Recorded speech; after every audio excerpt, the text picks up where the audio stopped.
Polda Metro Jaya Kombes Komarudin. Pak Komarudin, selamat malam. Selamat malam, Pak Andre. Ya, Assalamualaikum warahmatullahi wabarakatuh. Waalaikumsalam Pak Komarudin. Kami jadi ingin memastikan, benarkah motif ugal-ugalan para pengemudi ini hanya karena panik dokumen sopirnya ini tidak lengkap, atau jangan-jangan ada faktor lain sehingga pengemudi ini panik? Ya. Terima kasih. Ya, inilah Mbak yang masih kami dalami terus sehingga sampai dengan saat ini untuk pemeriksaan terhadap pelanggaran dugaan yang menyebabkan terjadinya kecelakaan lalu lintas itu sendiri sudah kami nyatakan selesai. Kepadanya kami tetapkan sebagai tersangka dengan jerat pasal 311 ayat 1, 2, 3. Ini masuk semua dengan ancaman hukuman 4 tahun dan denda 8 juta rupiah. Nah, untuk selanjutnya kita terus melakukan pendalaman dengan melimpahkan ke Satreskrim Jakarta Pusat terkait dengan temuan-temuan barang yang ada di dalam mobil tersebut. Di antaranya ada 4 pasang TNKB, 2 diantaranya kode wilayah B, kemudian 1 kode wilayah G, 1 lagi kode wilayah D. Jadi ada 3 kode wilayah di 4 pasang TNKB tersebut. Termasuk juga ada 2 buah senjata tajam, 1 jenis golok, 1 jenis badik, kemudian 1 senjata api, diduga di belakangan diketahui bahwa itu mainan. Nah, dari sini kita harus melakukan pendalaman. Kalau memang kita lihat itu karena beralasan hanya takut karena tidak punya SIM, rasanya selama ini kita juga banyak menangani pelanggar-pelanggar yang karena memang tidak punya SIM. Adik-adik di bawah umur yang sudah bawa motor sepertinya tidak setakut atau tidak senekat itu.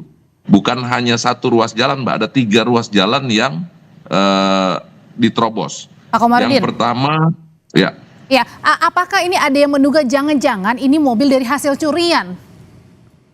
Nah, ini yang kami terus dalami.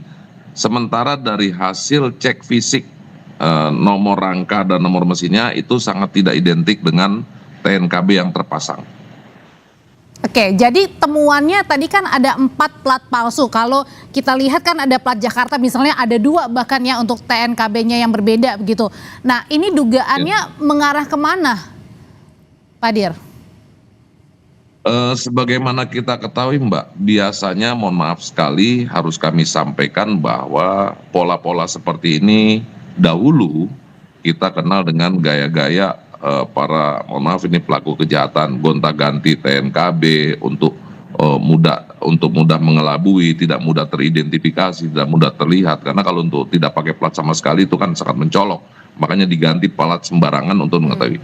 Kemudian pola seperti modus berikutnya yang biasa digunakan ini adalah kendaraan-kendaraan nunggak leasing biasanya, ya, gonta-ganti plat supaya tidak terdeteksi. Kemudian juga kendaraan-kendaraan yang biasanya terjadi di kota besar seperti menghindari ganjil genap. Nah, ini biasanya gonta-ganti plat, itu pelanggaran seperti itu.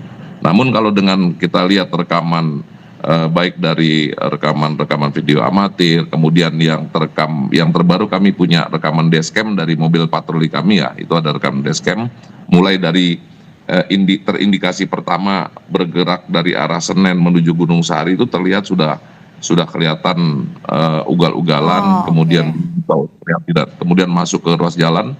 Ruas jalan pertama yang dilanggar itu ruas jalan Gunung Sahari 5. Gunung Sahari 5 itu jalur padat satu arah, ini yang diterobos. Itu jalur yang cukup panjang, ya, itu sangat nekat sekali. Kemudian jalan kedua ruas jalan Dr. Sutomo, itu yang simpang 4 simpang 4 Pasar Baru yang menuju ke kantor pos. Itu kan jalan lebar, yang dimasuki jalan yang sebelah kanan, bukan sebelah kiri yang sebagaimana lazimnya orang Indonesia atau kita semua berkendara pasti ngambil jalan kiri. Ini jalur yang di sebelah kanan yang memang pastinya akan berhadapan-hadapan dengan kendaraan. Itu jalan yang kedua. Kemudian ruas jalan terakhir itulah ruas jalan yang dia lalui di Jalan Gunung Sari. Mau tembus ke depan karena lampu merah, dia putar balik di jalur yang sama, yang akhirnya terhenti masyarakat yang memang sudah sangat geram sekali dengan perilaku yang sangat mengancam keselamatan pengguna jalan lain. Ini kan kalau dari pengakuan pengemudi atau tersangka,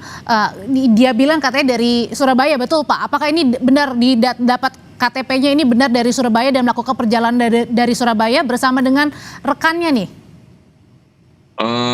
Menurut pengakuan memang dia melakukan perjalanan dari Surabaya singgah semalam di Kerawang, menjemput rekan wanitanya di Kerawang, kemudian hari berikutnya ataupun tepatnya kemarin mau jalan-jalan ke Ancol katanya. Itu menurut pengakuan sementara. Dari identitas yang kami temukan memang dari KTP-nya ada 2 identitas yang kita temukan, sementara berinisial HS dan HM. Yang identitas pertama dari Sidoarjo, kemudian yang kedua ini dari Temanggung, Jawa Tengah. Ini yang masih terus kami dalami. Nah, dari temuan-temuan inilah kenapa sampai dengan saat ini masih dilakukan pendalaman oleh jajaran Satreskrim Jakarta Pusat. Oke, jadi masih banyak kejanggalan ya setelah ditetapkan sebagai tersangka dalam hal ini Undang-Undang Lalu Lintas, karena ditemukan tadi 4 tanda kendaraan bermotor yang berbeda-beda, kemudian juga 2 identitas yang berbeda, termasuk ada beberapa senjata yang ditemukan di dalam mobil. Terima kasih Dirlantas Polda Metro Jaya Kombes Komarudin. Terima kasih, Mbak Andri.